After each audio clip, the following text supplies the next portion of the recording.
गुप्ता और इस वक्त की बड़ी खबर के साथ बुलेटिन का आगाज करेंगे। देखिए, जब से दिल्ली के लाल किले के पास से ब्लास्ट हुआ है उसके बाद से सुरक्षा एजेंसियां कई राज्यों में लगातार दबिश दे रही हैं और उनके आरोपियों को पकड़ने की कोशिश में लगी हुई है। हालांकि ये बड़ी खबर इस वक्त जम्मू कश्मीर से आ रही है, जहां पर देखिए पहले तो छापेमारी सुरक्षा एजेंसियों की ओर से चली रही थी। इसी बीच एलओसी और अंतर्राष्ट्रीय सीमा पर हाई अलर्ट जारी कर दिया गया है। अब देखिए, जिस तरीके से कई बार घुसपैठ की कोशिश भी होती रही है और बदलते मौसम के साथ ही सीमा पार में घुसपैठ की कोशिश एक बार फिर से बढ़ गई है और घुसपैठ के बाद से एक बार फिर से भारत को दहलाने की कोशिश कोई ना कर सके, साजिश कोई ना कर सके, इसको लेकर लगातार सुरक्षा एजेंसियां छापेमारी भी कर रही हैं। सीमा पार आतंकियों के 72 लॉन्चिंग पैड एक्टिव है, ये खुफिया एजेंसियों को जानकारी मिली है, जिसके बाद से लगातार बॉर्डर पर अलर्ट बढ़ा दिया गया है, चौकसी बढ़ा दी गई है और पैनी नजर बॉर्डर पर रखी जा रही है। ये बड़ी खबर इस वक्त जम्मू कश्मीर से। दिल्ली में लाल किले के पास एक ब्लास्ट होता है, उसके बाद से इसके तार जम्मू कश्मीर, फरीदाबाद, यूपी के सहारनपुर, कानपुर, लखनऊ से जुड़ते हुए नजर आते हैं। लेकिन सुरक्षा एजेंसियों ने अभी भी राहत की सांस नहीं ली है। लगातार छानबीन चल रही है और सुरक्षा एजेंसियों को इस बात की आशंका है कि सीमा पार बैठे आतंकी भारत में घुसने की कोशिश कर रहे हैं। और देखिए, जम्मू कश्मीर में बॉर्डर के पास सुरक्षा चौकसी इस वक्त बढ़ाई गई है और इसका कारण सिर्फ इतना कि भारत में कोई घुसपैठिया घुसकर किसी भी तरीके से भारत को दहलाने की साजिश ना कर सके। सुरक्षा एजेंसियां इस वक्त दिन रात काम कर रही हैं और लगातार छानबीन कर रही हैं। इसी बीच दिल्ली ब्लास्ट के बाद से नए नए खुलासे भी होते रहे हैं। लेकिन ये बड़ी खबर इसलिए भी है क्योंकि मौसम बदलने के साथ ही अगर हम देखें तो बॉर्डर पर हलचल तेज हो जाती है। वहां से जो आतंकी है, जो घुसपैठी है, वो भारत में घुसने की कोशिश करते हैं। इसका कारण यही क्योंकि धुंध होती है और धुंध में दूर तक विजिबिलिटी बहुत लो हो जाती है। जब विजिबिलिटी लो होती है, इसी का फायदा उठाते हैं ये घुसपैठी और भारत में घुसने की, भारत में दाखिल होने की ये कोशिश करते हैं।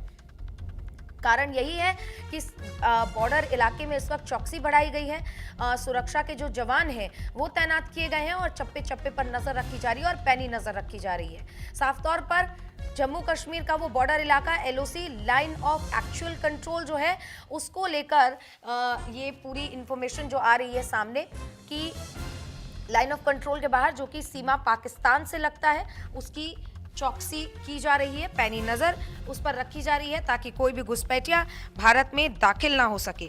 इतना ही नहीं, सुरक्षा एजेंसियों ने लगातार कार्रवाई करते हुए जिस तरीके से आतंकियों के इस खतरनाक मॉड्यूल का खुलासा किया है, उसके बाद से लगातार सुरक्षा एजेंसियां अभी भी, अगर हम कहें, दिन रात काम कर रही हैं और अलग अलग जगहों पर दबिश दे रही है ताकि इनके जो आतंकी मॉड्यूल के आका है उन तक पहुंचा जा सके।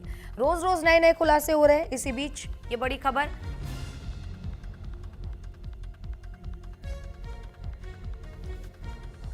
तो जम्मू कश्मीर का वो इलाका जहां पर इस वक्त चौकसी बढ़ाई गई है। हमारे सहयोगी जावेद हमारे साथ जुड़ गए, उनका रुख करते हैं और जान लेते हैं कि आखिर जम्मू कश्मीर में इस वक्त कैसी हलचल है।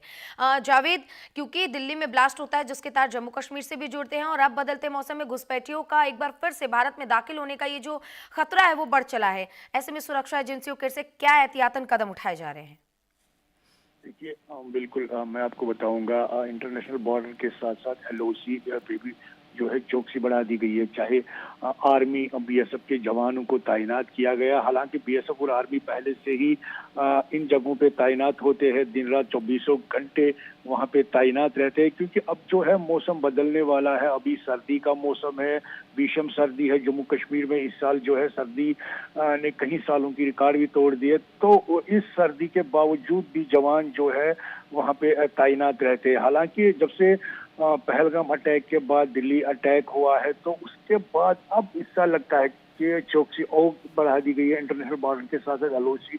चाहे कुपवारा की बात करें या उड़ी, टंगडार की बात करें या जम्मू क्षेत्र के आरसपुरा या और भी जितने भी सेक्टर है एलओसी के आसपास जो भी इलाके है, वहाँ पे बीएसएफ और आर्मी को बढ़ा दिया गया है। क्योंकि इस मौसम में ज्यादा अक्सर पाकिस्तान की यही कोशिश रहती है कि इन्फिल्ट्रेशन जितना भी जल्दी हो जाए इस बर्फबारी से पहले, वो उसी फिराक में रहते हैं कि कब हम इन्फिल्ट्रेशन करने में कामयाब हो जाएंगे। लेकिन जो जवान है वो वहाँ पे जो दिन रात 24 घंटे तैनात रहते हैं। इस चीज का मुकाबला करने के लिए लगातार वहाँ पे गश्त कर रहे हैं, चाहे दिन हो या रात हो, वहाँ पे गश्त जारी है। और बीएसएफ के जवान की अगर बात करें तो आरसपुरा या जितने भी सेक्टर है वहाँ पे उनकी मूवमेंट जो है वो पिछले कई दिनों से ज्यादा ही देखने को मिल रहा है। जी, जावेद, क्योंकि हमने देखा है कि दिल्ली ब्लास्ट के बाद से भी लगातार जम्मू कश्मीर में भी छापेमारी की गई है।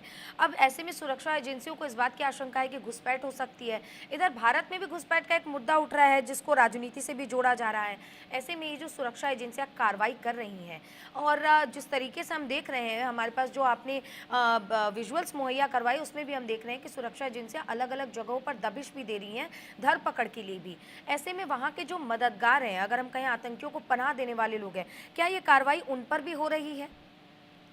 देखिए बिल्कुल मैं आपको बताऊंगा अगर हम बात करें जो इन्फिल्ट्रेशन होती है इस मौसम में, क्योंकि मैंने पहले भी बोला बर्फबारी से पहले पाकिस्तान की ओर से हमेशा ही यही कोशिश रही है कि जल्द से जल्द बर्फबारी से पहले इन्फिल्ट्रेशन करवाने के लिए, लेकिन जो जवान है वो तैनात होते हैं। हालांकि अगर हम बात करें OGW की, मैंने जब से पहलगाम अटैक या दिल्ली अटैक के बाद जो यहाँ पे सिक्योरिटी एजेंसियां सतर्क हो गई है, जगह जगह पे तलाशी अभियान चला है और कहीं जो OGW वर्कर है उनको गिरफ्तार किया गया है, उनसे भी पूछताछ जारी है। लेकिन हालांकि ये कार्रवाई यहाँ पे भी जारी है, तो कहीं ना कहीं पिछले कई दिनों से श्रीनगर के जो लाल चौक मेन हब है, जो बिजनेस हब है, वहाँ पे जितने भी होटल्स है या गेस्ट हाउस है, वहाँ पे भी तलाशी अभियान चलाया है CRPF और जम्मू कश्मीर पुलिस ने। इन होटल्स में किनका आना जाना है उन पे नजर बराबर यहाँ पे रखे हुए है। तो कहीं ना कहीं ये सिचुएशन यहाँ पे दिल्ली अटैक के बाद लगातार जारी है। जी बिल्कुल जावेद, एक ये चीज़ यहाँ पर ये भी देखने को मिल रही है, अगर बॉर्डर इलाके से इस तरीके से घुसपैठ की कोशिश हो रही है और इसको लेकर सुरक्षा एजेंसियां इस वक्त अलर्ट मोड पर है। और साथ में ये भी जानना चाहती हूँ कि कौन कौन सी सुरक्षा एजेंसियां संयुक्त रूप से ये पूरा अभियान चला रही हैं, क्योंकि न सिर्फ जम्मू कश्मीर की पुलिस बल्कि सेंट्रल की ओर से भी कई ऐसी तमाम टीमें हैं जो इस वक्त तैनात की गई है जम्मू कश्मीर में। क्या इसका सिर्फ एक कारण है घुसपैठ, या फिर सुरक्षा एजेंसियों को किसी अनहोनी का आशंका है, इस वजह से भी सुरक्षा बढ़ाई गई है? देखिए मैं आपको बताऊंगा जो इंटरनेशनल बॉर्डर LOC है, वहाँ पे BSF और आर्मी के जवान ही तैनात रहते हैं। और अगर हम बात करें जो भी उसके बाद या LOC छोड़ के जितने भी जो शहर या बाकी जिले हैं या हर कोई डिस्ट्रिक्ट है, वहाँ पे CRPF और जम्मू कश्मीर पुलिस का ही ज्यादा काम रहता है। और साथ साथ आर्मी के जवान भी जो है, अगर कहीं पे कुछ इनपुट्स मिलते हैं तो आर्मी भी वहाँ पे मौजूद होते हैं, क्योंकि ऑपरेशन जहाँ पे भी होता है वो CRPF जम्मू कश्मीर पुलिस और आर्मी और SOG यहाँ पे अंजाम देते हैं। तो कहीं ना कहीं अब अगर बात करें बॉर्डर पे CRPF माफ कीजिए BSF और आर्मी के जवान तैनात रहते हैं। हालांकि तब देश सुरक्षित होते हैं जब ये जवान जो है दिन रात 24 घंटे निरंतर तैनात रहते हैं। तो कहीं ना कहीं इनको हर चीज का मुकाबला, हर चीज की चुनौती होती है, चाहे सर्दी, भीषण बर्फबारी और साथ साथ जो इन्फिल्ट्रेशन होती है उसका भी मुकाबला करने के लिए ये जवान 24 घंटे तैनात रहते हैं वहाँ पे। जी जावेद, आपका बहुत शुक्रिया तमाम जानकारियों के लिए। आप नजर बनाए रखिएगा, आगे भी आपका रुख करेंगे। तो देखिए, जम्मू कश्मीर में इस वक्त भारी संख्या में बॉर्डर पर चौकसी बढ़ा दी गई है, जवानों की तैनाती की गई है, क्योंकि मौसम इस वक्त